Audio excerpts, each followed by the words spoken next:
আমরা সবাই বিদেশি জিনিস পছন্দ করি, জানেন তো। কারণ নিজেদের যে তৈরি প্রোডাক্ট এর প্রতি আমাদের আস্থা নাই। এই জন্য আমরা বিদেশি ধর্ম অর্থাৎ আরবের ধর্মটা আমরা পছন্দ করি। যাক, মূল কথা আসি। আজকের আলোচনার বিষয় হচ্ছে নবী মোহাম্মদ শুধুমাত্র আরবি ভাষাভাষীর জন্য প্রেরিত, মক্কা ও তার পার্শ্ববর্তী রাষ্ট্রের জন্য প্রেরিত। এটা কিন্তু কোরআনের কথা, আমার কথা না, কোরআনের কথা, খুব কোরআনের কথা। কোরআন থেকে আমি আপনাদের দলিল পেশ করতেছি, আপনারা আমার সাথে থাকবেন, আশা করি ভালো লাগবে।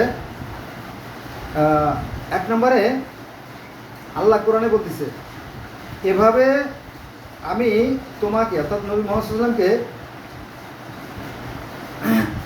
আরবি ভাষায় কোরআন নাজিল করেছি। কেন নবী মুহাম্মদ সাল্লাল্লাহু আলাইহি ওয়াসাল্লামের পরে আরবি ভাষায় কেন কোরআন নাজিল করেছি? কারণ নবীর ভাষা আরবি এবং আমি এই আরবি ভাষার জন্য নবীকে প্রেরণ করেছি, যাতে তুমি সতর্ক করতে পারো মক্কাবাসীদের এবং এর পার্শ্ববর্তীদের, আর সতর্ক করতে পারো সন্দেহমুক্ত কিয়ামত দিবস সম্পর্কে, যেদিন একদল জান্নাতে এবং একদল জাহান্নামে যাবে। সূরা শুরা আয়াত নম্বর 7। সূরা শুরা আয়াত নম্বর 7 দেখে নিন। আচ্ছা, 2 নম্বরে আসেন সূরা ইউসুফ অর্থাৎ 12 নম্বর সূরার 2 নম্বর আয়াত। এখানে বলা হয়েছে নিশ্চয়ই, মাস্ট বি, এই কোরআন আমি আরবি ভাষায় অবতীর্ণ করেছি যাতে তোমরা বুঝতে পারো। আরবদের জন্য এই কোরআন, আমাদের জন্য না। আমার মনে হয় বাংলা ভাষায় একজন নবী আল্লাহ পাঠাইছেন, কিন্তু তারে আমরা চিনতে পারি নাই। কারণ কোরআনে বলতেছে যে, কোরআন বলতেছে, আল্লাহ বলতেছে, স্বয়ং আল্লাহ বলতেছে, এমন কোনো জনপদ নাই, এমন কোনো সম্প্রদায় নাই যে আমি তাদেরকে তাদের ভাষায় প্রতিনিধিত্ব করি। অর্থাৎ আমাদের দেশে আরবি, আমাদের দেশে বাংলা, হ্যাঁ, এই বাংলা ভাষায় নিশ্চয়ই 2-4 জন নবী আল্লাহ পাঠাইছেন, কিন্তু আমরা তাদেরকে চিনতে পারি নাই। বোঝা গেছে বিষয়টা? এখন এই বাংলা ভাষায় নবী কে, এই জিনিসটা আমাদের খুঁজে বের করা দরকার। এই জন্য দরকার গভীর জ্ঞান এবং গভীর চেষ্টা ও সাধনা। নিশ্চয়ই আল্লাহর কালাম তো মিথ্যে হতে পারে না। আবার শোনেন, আল্লাহ বলতেছে এমন কোনো সম্প্রদায় নাই, এমন কোনো জাতি নাই যে আমি তাদেরকে তাদের ভাষায় প্রতিনিধিত্ব করি। তার মানে কি, নিশ্চয়ই আমাদের এই আর বাংলা ভাষায় 2-4 জন নবী অবশ্যই আল্লাহ পাঠাইছেন, কিন্তু আমরা তাদেরকে চিনি না। ওই যে, যেহেতু আমরা বিদেশি জিনিসের প্রতি অভ্যস্ত, আমরা দেশি প্রোডাক্টটা কি সহজে গ্রহণ করতে চাই। আমাদের খুঁজে বের করা দরকার, তাই না? আছে, আছে, আমাদের দেশেও মহামানব আছে, ভালো মানুষ আছে, কোনো সন্দেহ নাই। তাহলে এখানে সূরা ইউসুফ অর্থাৎ 12 নম্বর সূরা 2 নম্বর আয়াতে বলা হয়েছে, নিশ্চয়ই আমি কোরআন আমি আরবি ভাষায় অবতীর্ণ করেছি যাতে তোমরা বুঝতে পারো।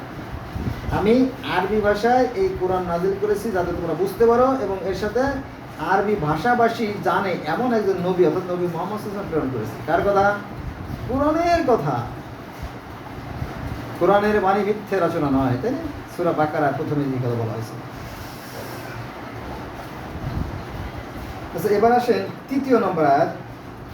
আল্লাহ বলতেছে, এই কোরআন, এই যে আমি কোরআন নাজিল করছি, এই কিতাবকে আমি কল্যাণময় করে অবতরণ করেছি, যা ওর পূর্বেকার কিতাব, যা ওর পূর্বেকার কিতাবের সমর্থক, সমান অর্থ বহন করে যে, এবং যা দিয়ে তুমি মক্কা ও তার পার্শ্ববর্তী লোকদেরকে সতর্ক করো।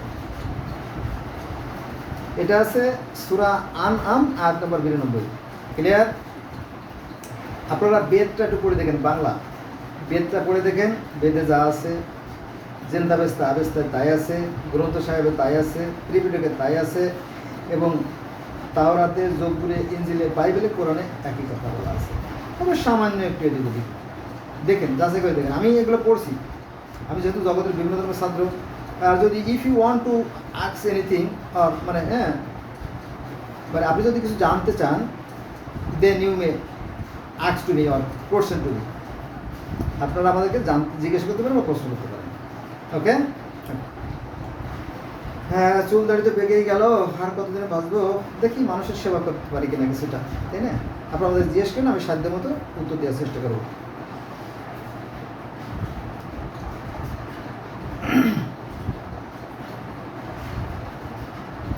তাহলে আমরা প্রথমে বললাম সুরার 7 নম্বর আয়াত, তারপরে বললাম ইউসুফের 2 নম্বর আয়াত, এবং 3 নম্বরে বললাম সূরা আনামের 2 নম্বর আয়াত, 3টে আয়াত। এবার আরেকটা আয়াত আমি যাব, সেটা হচ্ছে যে সূরা দুখান আয়াত নম্বর 58। এখানে বলা হয়েছে আমি, আল্লাহ বলতেছে বা আল্লাহ ফেরেশতা, যাই হোক, আমি তোমার ভাষায়,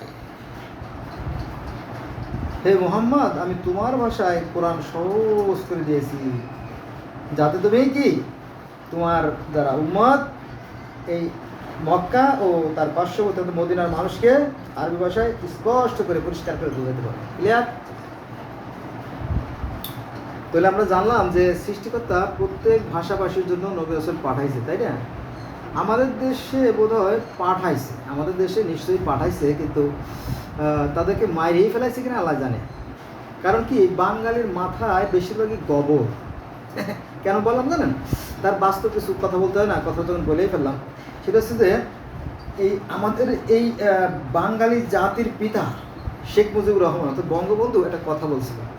সেই কথাটা হচ্ছে কি, যে আমি যে বিদেশ থেকে যে 7.5 কোটি কম্বল আনলাম, তাই না? নাকি 8 কোটি কম্বল আনলাম, তো 8 কোটি কম্বল আনলাম, সবাই একটা করে কম্বল দেওয়ার পরে তো অন্তত আরও কিছু কম্বল থাকার কথা, কিন্তু আমার কম্বলটা কো? এই প্রশ্নটা করছিল বঙ্গবন্ধু জাতিকে, এই বাঙালি জাতিকে। কিন্তু এই বাঙালি জাতি ভুল বুঝে ফেলাইছে। তো আমরা যখন চলি, আমার বাড়ি তো ফরিদপুর, তো আমাদের কয় চোর, চোর। আবার তারই সুযোগ্য কন্যা শেখ হাসিনা, তিনি বলে গেছে যে আমার একজন পিয়নও 400 কোটি টাকার মালিক, সে হেলিকপ্টার ছাড়া চলে না। তো এই চুরি করতে তো হাসিনা শিখায় নাই।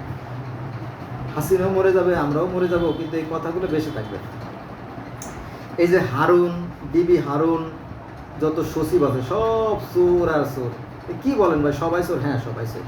সবাই চোর বলতে কি, মনে করতে শতকরা 2, 4, 5 জন যদি ভালো থাকেও, তারা মৌন সমর্থক, তারা ওইগুলো অন্যায় প্রতিবাদ করে না, এই জন্য তারাও চোর। ক্লিয়ার?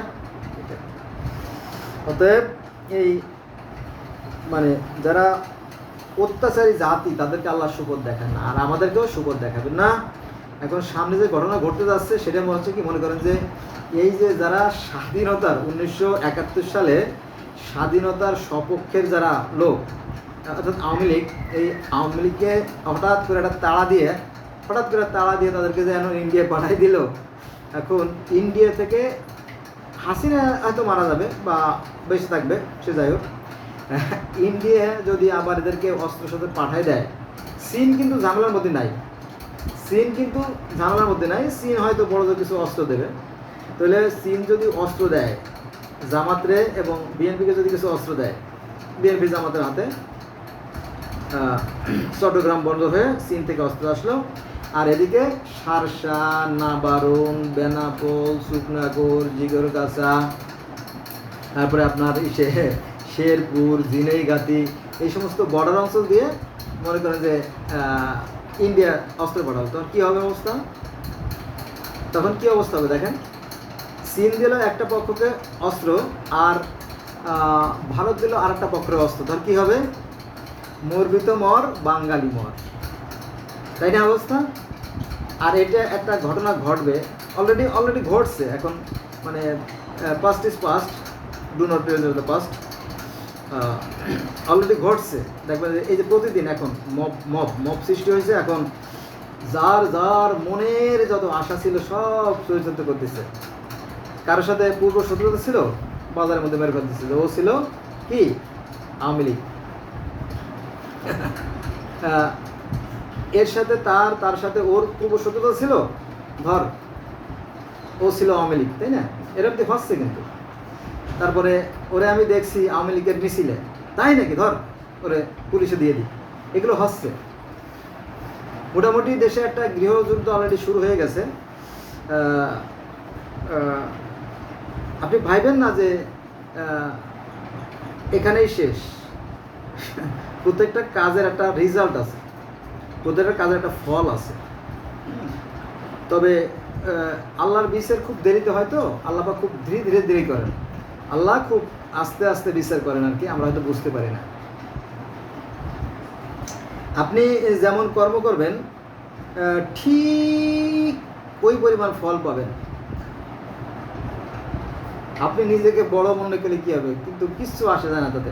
মানুষ আপনাকে ঠিকই ঘৃণা করে, আর এই ঘৃণাটা হচ্ছে সবচেয়ে বড় প্রাপ্তি। মানে death is preferable two dishonour, অপমানের চেয়ে মরে যাওয়া ভালো। আপনাকে লোকে ভয় পায় কিন্তু শ্রদ্ধা করে না। সৃষ্টিকর্তার বিধান অলঙ্ঘনীয়, তিনি সৃষ্টি করার বিধান দিয়েই রাখছেন। আপনি নিজেকে যতই বড় মনে করেন কিচ্ছু আসে যায় না, আপনাকে মানুষ ঘৃণা করে। আপনি নিজেকে বড় মনে করলে কী হবে, কিছু আসে যায় না তাতে। ক্লিয়ার? আচ্ছা, যেটা বলছিলাম কর্মফল, আপনি যে কর্মগুলো করে যাবেন এটা আপনার পরবর্তী প্রজন্মগুলো বংশ পরস্পরায় এই আপনার পাপের প্রায়শ্চিত্ত ভোগ করতে থাকবে। এটাই সৃষ্টিকর্তার বিধান, ইহকালেও যা পরকালে। তাই যে আমি বললাম না যে এর আগে যে ভাঙ্গা জিনিস, যে আমরা ঘর থেকে পলিথিন, প্লাস্টিক, রাবার, কাঁচ, এই সমস্ত আজেবাজে জিনিস আমরা ফিরেলোকে দিয়ে দেই, ফিরেলো আবার কারখানায় গিয়ে আবার নতুন করে জিনিস তৈরি করে আমাদের কাছে বিক্রি করে। ঠিক এই পৃথিবীটা ধ্বংস হবে না, প্রতিকাল অনন্তকালের থেকে যাবে। মনে করতে পৃথিবী ধ্বংস হয়ে গেছে, তাতে কী হয়েছে? আল্লাহ পাক এর সাথে আরও সুন্দর করে, আরও লেটেস্ট করে, আপডেট করে, মানে আধুনিক করে, ডিজিটাল করে আবার আর একটা পৃথিবী গড়বেন। সেখানে থাকবে না কোনো মারামারি, হানাহানি, কাটাকাটি, খুনোখুনি, শান্তি আর শান্তি। তাই না? সহজ, তার জন্য সহজ। কিন্তু বন্ধুরা একই জিনিস কিন্তু ভালো লাগে না। এই যে ভালো মন্দের খেলা, এটাই কিন্তু মজা।